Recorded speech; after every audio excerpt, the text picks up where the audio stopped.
Ecclesiastes 1:9. The thing that has been, it is that which shall be, and that which is done is that which shall be done, and there's no new thing under the sun. The scriptures are very clear. But Deuteronomy 4:19, and take heed lest you lift your eyes to heaven, and when you see the sun, the moon, and the stars, all the host of heaven, you feel driven to worship them and serve them. It tells us to take heed, to be careful. And then it goes further, which the Lord your God has given to all people under the whole heaven as heritage. God did not give us those things to be worshipped, yet they are worshipped.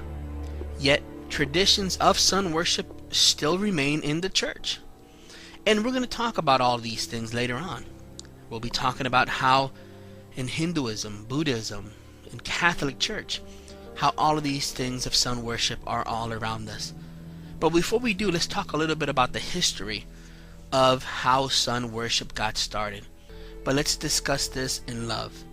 I'm not here coming to you today thinking that I know more than you, and compare everything I tell you with the scriptures and with research, because that's the key thing, research.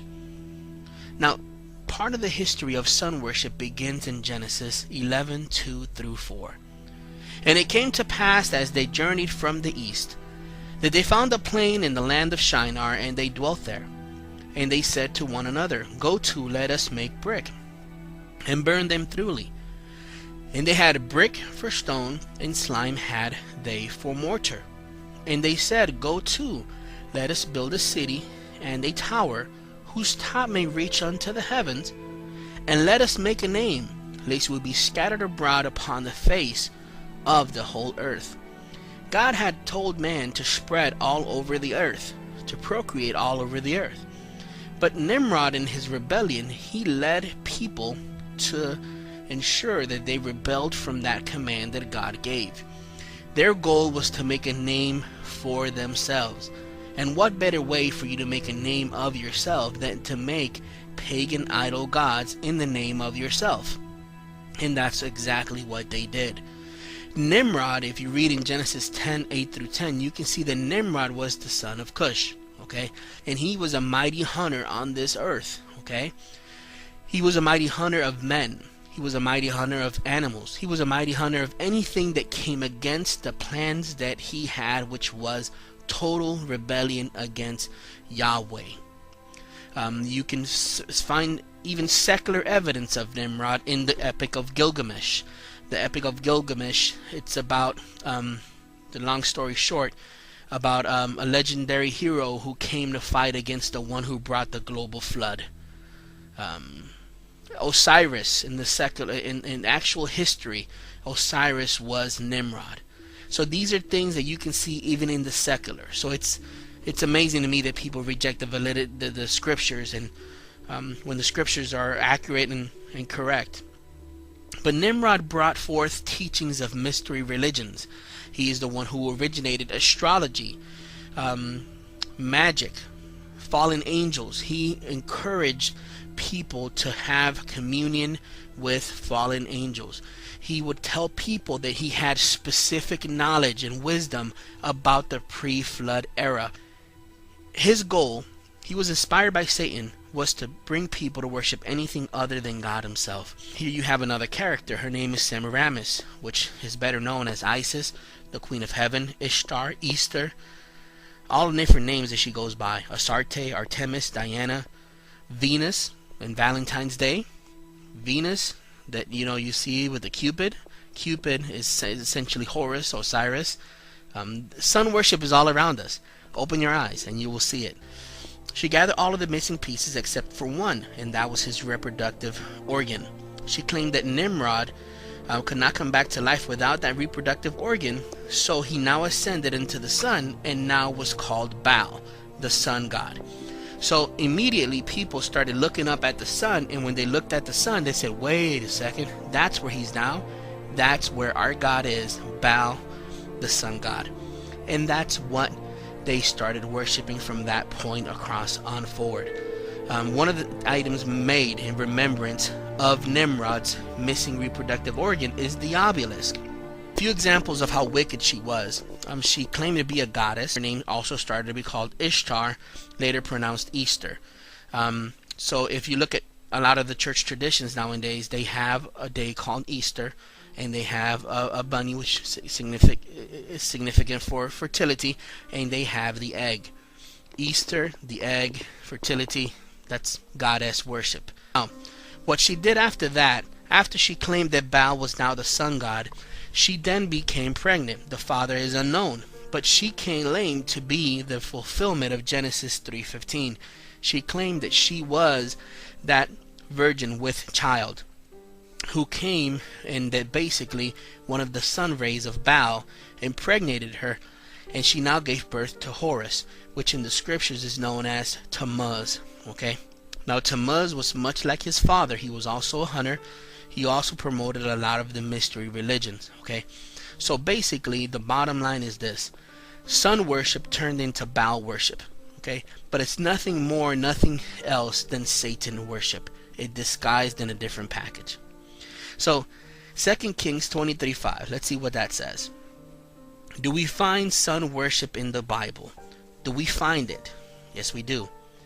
And he put down the idolatrous priest, whom the kings of Judah had ordained to burn incense in the high places in the cities of Judah, and in the places around about Jerusalem. Them also that burn incense unto Baal, to the sun, and to the moon, and to the planets, and to all the host of heaven. So here we see that there were people burning incense to Baal, the sun god, and to the moon, and to the planets, and to all the host of heaven. So we see this happening in the Old Testament. God warned us in Deuteronomy 4:19 to take heed, not to worship those things, yet they still did it. And you're probably saying to yourself, yeah, but this can never happen in the church. It couldn't. Well, in Ezekiel 8:12-18, we see an example of it happening in actual house of the Lord. Then he said unto me, Son of man, hast thou seen what the ancients of the house of Israel do in the dark? Every man in the chambers of his imagery, for they say, the Lord sees us not, and the Lord has forsaken the earth. He said also unto me, Turn ye yet again, and thou shalt see greater abominations that they do.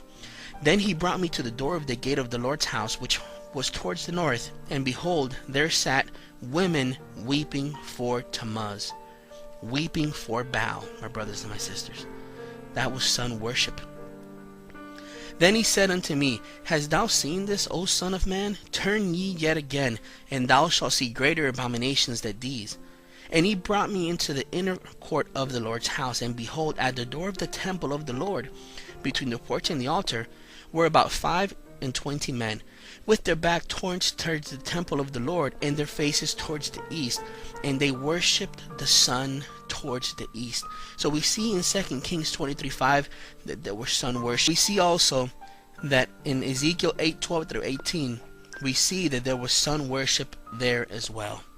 So this is something that happened then in the house of the Lord, and this is something that's happening now in the house of the Lord. There's a lot of Masonic pastors in seminary schools. There's a lot of Masonic pastors in the church. Not all in seminary are Masonic. Not all in churches are Masonic. But I'm going to read you an excerpt from a magazine. U.S. membership in the Masons is claimed about 3 million, with about 5 million worldwide. The official magazine of Masonry in the U.S. is titled New Age. Some church denominations are also led by avowed Masons. For example, a 1991 survey by the Southern Baptist Convention Sunday School Board found that 14% of SBC pastors and 18% of SBC deacon board chairs are Masons. It is also estimated that SBC members comprise 37% of the total U.S. Lodge membership.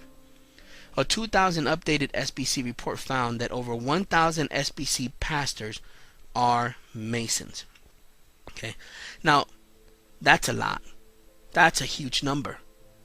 So what happened then is happening now, and that's amazing.